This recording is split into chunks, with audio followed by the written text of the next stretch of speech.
Hello दोस्तों, मेरे YouTube channel पर आपका स्वागत है। तो चलिए कहानी शुरू करते हैं। कहानी अच्छी लगी तो प्लीज़ चैनल को लाइक और शेयर जरूर। शाम का वक्त हॉस्पिटल में आयुष्मान खामोशी से ऑपरेशन थिएटर के बाहर बैठा डॉक्टर के बाहर आने का इंतजार कर रहा था और अपनी की गई गलतियों को गिन रहा था। उसकी आवाज़ में गिल्ट और शर्मिंदगी खुद के लिए जिन साफ नजर आ रही थी, जिसे वहाँ बैठे सभी सुन रहे थे और समझ रहे थे। तभी डॉक्टर अपना सर्जिकल मास्क मुंह से निकालते हुए ऑपरेशन थिएटर से बाहर निकले। जिन्हें देखा आयुष्मान ने हड़बड़ी में उठते हुए पूछा, डॉक्टर मेरी वाइफ कैसी है? डॉक्टर ने जवाब में कहा, ब्लड काफ़ी लॉस हो जाने के कारण अभी उन्हें बेहोशी है, बाकी अब वो खतरे से बाहर है। उन्हें आईसीयू में शिफ्ट किया जा रहा है, फिर 2 दिन बाद नॉर्मल वार्ड में शिफ्ट कर दिया जाएगा। उनके होश में आने के बाद आप उनसे मिल सकते हैं। आयुष्मान ने डॉक्टर की बात सुन एक राहत की सांस भरी और अपने दोनों हाथ जोड़ते हुए कहा, thank you so much doctor. Doctor ने आयुष्मान के हाथ को नीचे करते हुए कहा, don't worry, she is fine, excuse me. इतना कहकर डॉक्टर अपना हाथ साफ करते हुए वहाँ से अपने केबिन की तरफ चले गए। जिनके जाने के बाद आयुष्मान एक राहत की सांस भरते हुए वहीं जाकर ब्रेंच पर बैठ गया और अपने चेहरे को दोनों हाथों में भरते हुए गहरी सांस भरने लगा। आर्यन ने आयुष्मान के कपड़ों को देखते हुए कहा, भाई आप कपड़े चेंज कर लीजिए। आयुष्मान के चेहरे के हाथ हटाते हुए अपना सिर नहीं में हिला दिया और कहा, मुझे पुलिस स्टेशन जाना है। अमर ने आयुष्मान की बात सुन कहा, आयुष्मान ने भी अमर की बात को बीच में काटते हुए कहा, नहीं पापा, मैं इस बार नहीं रुकूंगा। ये कहते हुए आयुष्मान ब्रेन से उठकर खड़ा हो गया। जब वहाँ ब्लैक यूनिफॉर्म पहने कई सारे बॉडीगार्ड आ गया, जिनमें यूनिफॉर्म में एस नाम का लोगों का लगा हुआ था, जिन्हें देख चौधरी फैमिली के लोग थोड़े से घबरा गए और आयुष्मान का चेहरा और नर्वसनेस के कारण सफ़ेद पड़ने लगा। आर्यन ने आयुष्मान के चेहरे को भाव को देख उसके हाथ को पकड़ते हुए कहा, भाई आपकी कोई गलती नहीं है। आयुष्मान ने अपना सिर नहीं में हिलाते हुए कहा, मेरी ही गलती है। वो लोग जो भी सजा देंगे मुझे मंजूर होगी। ये कहते हुए आयुष्मान का दिल जोरों से धड़क रहा था और उसे अपने पेट में एक अजीब सा ठंडक महसूस हो रही थी। जिस एहसास को लिए वो आगे की तरफ देख रहा था, जहां मृत्युंजय, महक और वैशाली के साथ अंदर आ रहा था, जिन्हें देखते हुए आयुष्मान ने शर्मिंदगी से अपना चेहरा झुका लिया, जिसे देख मृत्युंजय की आंखें छोटी हो गई और उसने आयुष्मान के सामने खड़ा होते हुए पूछा, समृति कहाँ है? आयुष्मान ने जवाब में ऑपरेशन थिएटर की तरफ इशारा करते हुए कहा, वहाँ है, उसे आईसीयू में शिफ्ट किया। जिसकी बात को बीच में काटते हुए वैशाली ने पूछा, कैसे हुआ ये सब? वैशाली के सवाल पर आयुष्मान ने अटकते हुए कहा, वो बस। वैशाली ने आयुष्मान की अटकती आवाज़ पर उसके सामने आकर कहा, हमको सच सच बताओ। आयुष्मान ने अपने घबराहट को कंट्रोल करते हुए वैशाली की तरफ देखा और कहा, वो नोएडा जा रही थी। घर में एक छोटी सी बहस हो गई और मृत्युंजय ने आयुष्मान की बात को इग्नोर करते हुए जोर से कहा, Stephen where are you, come fast. No. Stephen, जो कि बगल वाले वार्ड में कबीर के साथ था, वो भागा भागा बाहर आया और मृत्युंजय से कहा, यस बॉस। मृत्युंजय ने उसकी बात को इग्नोर करते हुए सीधा पॉइंट में आकर पूछा, क्या हुआ था वहाँ पर? साफ साफ बताओ। स्टीफन ने जवाब में कहा, मैं मैडम को लेकर नोएडा जाने के लिए कार रेडी करके एंट्रेंस पर खड़ा था, जब आयुष्मान सर के भाई की पत्नी ने मैडम और उनके देवर आर्यन चौधरी के बीच इन्वॉल्व होने की बात की। वहाँ पर एक छोटी सी बहस हुई, जहां आयुष्मान सर की मॉम ने चाकू उठाकर समृति मैम पर वार किया और वो जख्मी हो गए।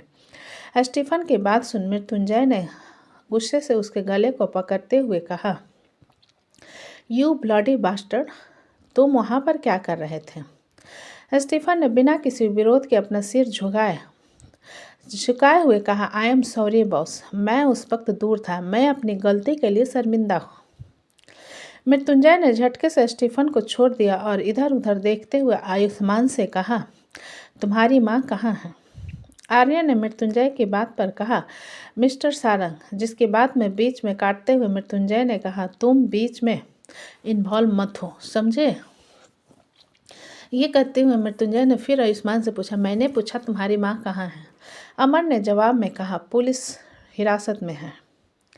मृत्युंजय ने अमर के बाद अपना सिर हिलाया और महक वैशाली से कहा, तुम यहीं रहो, मैं आता हूँ। वैशाली ने मृत्युंजय की बात सुनकर कहा, आप यहाँ रहो, हम आते हैं। इतना कहकर वैशाली ने स्टीफन की तरफ देखा और बाहर की तरफ चली गई। महक ने वैशाली को रोकने की कोशिश की, लेकिन वो वहाँ से जा चुकी थी। आयुष्मान ने वैशाली के पीछे जाते हुए मृत्युंजय से कहा, मुझे आगे के पेपर वर्क कंप्लीट करने हैं, मैं जल्दी से आता हूँ। ये कहते हुए आयुष्मान वैशाली के पीछे चला गया, जिसे मृत्युंजय ने बड़े गुस्से से जाते हुए देखा और आर्यन के सामने खड़ा होते हुए कहा, Bihar DM IAS Aryan Chaudhary, who the fuck are you? Bani ने बीच में आते हुए मृत्युंजय से कहा, मिस्टर सारंग, ये जो फैमिली ड्रामा है इसमें मेरे बेटे की कोई गलती नहीं है। जो भी गलती है आयुष्मान की फैमिली की है। So you should vent your anger on them and not on my son. Mrityunjay ने बानी की आंखों में आंखें डालकर कहा, ओह रियली? तो मुझे एक बात बताओ, उस लड़के ने समृद्धि के साथ उसे पॉइंट क्यों किया? क्योंकि उसने भी तो कुछ किया होगा ना। आर्यन ने जवाब में कहा, आई लाइक समृद्धि। महक ने एक नज़र आर्यन की तरफ देखा और धीरे से मृत्युंजय के कान में कुछ कहा, जिसे सुन मृत्युंजय ने अपना सिर हिला दिया और अपना फ़ोन निकाल किसी को कॉल मिलाया। दूसरी तरफ से हिमांशी ने कॉल अटेंड करते हुए कहा, हेलो भैया, समृद्धि कैसी है?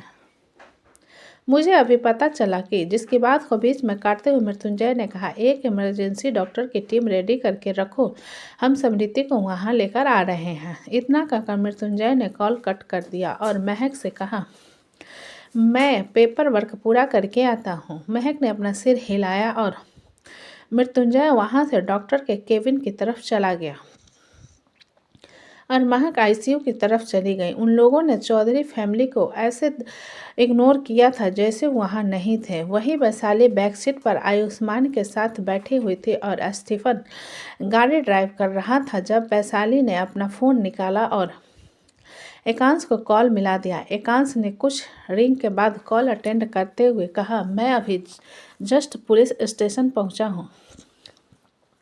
वैशाली ने एकांश की बात पर कहा, उसको पुलिस कस्टडी से बाहर निकालो, हम उससे अपनी तरह से बात करेंगे। एकांश ने जवाब में कहा, अंडरस्टूड। इतना कहकर एकांश ने कॉल कट कर दिया और आयुष्मान ने वैशाली की बात को सुनते हुए कहा, I know she is wrong this point but. Vaishali ने आयुष्मान की बात को बीच में काटते हुए कहा, I am not interested in hearing any of your fucking points. तो चुपचाप यहाँ बैठो, हमको ज्ञान मत दो। आयुष्मान की बोलते वैशाली की बात पर बंद हो गई। जब उसका फ़ोन बजने लगा, आयुष्मान ने फ़ोन को निकाल कर देखा जिसमें नानू नाम फ्लैश हो रहा था। नंबर को देखते हुए आयुष्मान ने वैशाली की तरफ देखा और फ़ोन को साइलेंट करते हुए पॉकेट में रख लिया। थोड़ी देर बाद उनकी गाड़ी आकर बिहार पुलिस स्टेशन के एंट्रेंस पर रुकी। वैशाली बिना एक पल गवाए गाड़ी से बाहर निकली और सीधा अंदर की तरफ चली गई, जहां इंस्पेक्टर के सामने एकांश पैर के ऊपर पैर रखे बैठा हुआ था। दरअसल एयरपोर्ट से एकांश सीधा चौधरी हवेली के लिए वहां पर हुए इंसीडियस की तहकीकात के लिए चला गया था, जहां उसे चंद्रकला के पुलिस स्टेशन में होने की बात पता चली थी और वो वहां से सीधा पुलिस स्टेशन आ गया था। वैशाली ने अंदर आकर एकांश के बगल में बैठते हुए पूछा, कहाँ है वो? एकांश ने सेल की तरफ इशारा कर दिया और उसकी नज़र वहां आ रहे आयुष्मान पर गई, जिसे देख एकांश ने उठते हुए कहा, अरे मिस्टर जज, आप यहाँ क्या कर रहे हो? आपको तो कोर्ट में होना चाहिए था। वैशाली ने एक नज़र आयुष्मान की तरफ देखा और एकांश से कहा, अपनी अम्मा को सज़ा सुनाने आया है। एकांश ने एक अजीब सी मुस्कान के साथ आयुष्मान को देखते हुए कहा, क्या बात है जज साहब, घर में सभी सिविल सर्विस वाले और काम गुंडे वाले? आयुष्मान ने एकांश की बात सुन कहा, दिस टाइम ए फेलूट। एकांश ने अपना सिर नहीं में हिलाते हुए कहा, नोप न मिस्टर जज, ऑल टाइम ओनली योर फेलूट। आयुष्मान ने एकांश की आंखों में आंखें डालकर देखे हुए कहा, उन्हें सजा मैं दिलाऊंगा, तुम इसमें इन्वॉल्व मत हो।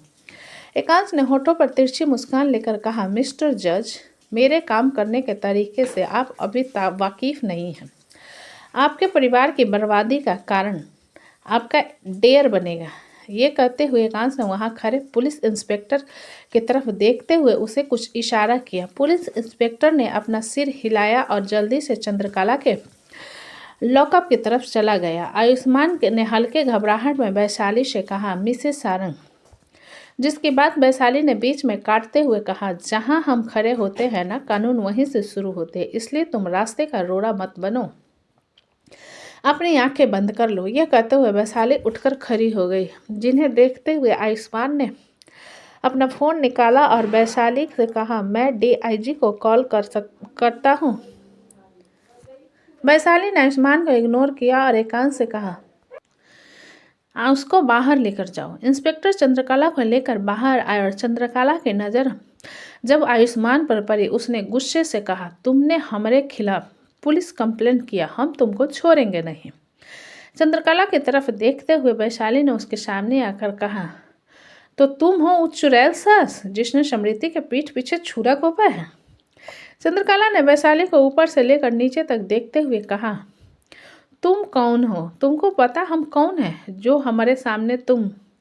जिसकी बात पूरी होने से पहले वैशाली ने उल्टे हाथ एक तमाचा चंद्रकला के गाल पर जड़ दिया, जिसके थप्पड़ के पड़ते ही चंद्रकला के गाल पूरी तरह से लाल हो गया और वैशाली की अंगुलियों के निशान उसके गाल पर छप गए थे। एकांश ने अपनी हंसी को कंट्रोल करने के लिए अपना चेहरा दूसरी तरफ कर लिया और आयुष्मान ने वैशाली के सामने आकर कहा, आप कानून को हाथ में ले रही हैं।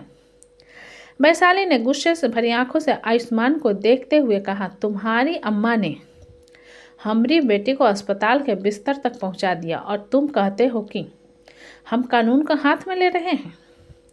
मरना नहीं चाहते तो सामने से हटो। ये कहते हुए वैशाली ने आयुष्मान को सामने से धकेल दिया, जिससे आयुष्मान पीछे हट गया और वैशाली ने चंद्रकला की तरफ आते हुए कहा, क्या कह रही थी? तुम्हारे सामने खड़े हो रहे हैं, तुम्हारी औकात का है बे?